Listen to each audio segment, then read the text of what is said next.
Georgia man is now charged in a shooting spree in Destin that took the life of a 22-year-old man.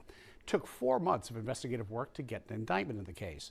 Laura Hussey talked to Walton County Sheriff Mike Atkinson about their biggest challenge in this case and the question that may never be answered. You may remember this body cam video from the night of September 21st last year. A Walton County deputy taking down an active shooter, likely preventing even more lives being taken. But a young man's life was taken, and I want to start out by telling you about him. This is Wesley Turpin. He was 22 years old.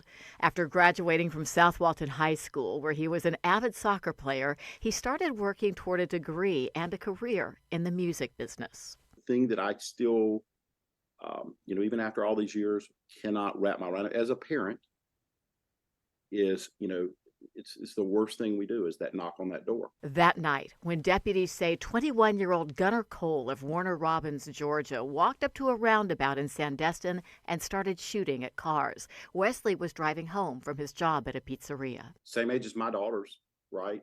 Same high school,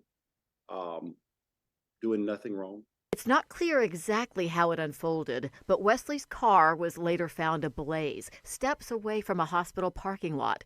It's believed he was hit during the rampage and trying to make it to the emergency room, but ran off the road. At the time, there were multiple things going on that, yes, you think they're connected, but you're not sure. You cannot take that for granted.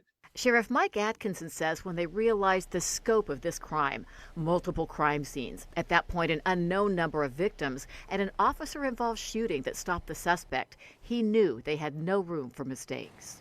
The last thing I want to do is drag this family into court and have them exposed to even more by something we failed to handle professionally and correctly.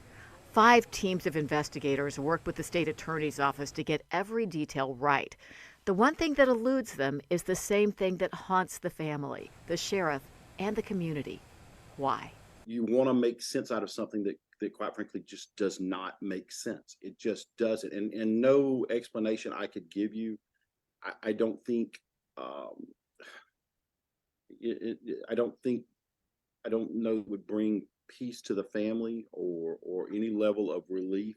In the absence of answers, there are memories of a son, a brother, and a friend who made 5 mission trips and wanted to heal hearts through music. Memories of Wesley. There are more victims in this case. Another man was shot. He survived. A woman who first thought she was shot was actually injured by broken glass. And Sheriff Atkinson tells me at least 3 other people in vehicles were nearly missed. Laura Hussey, WEAR News.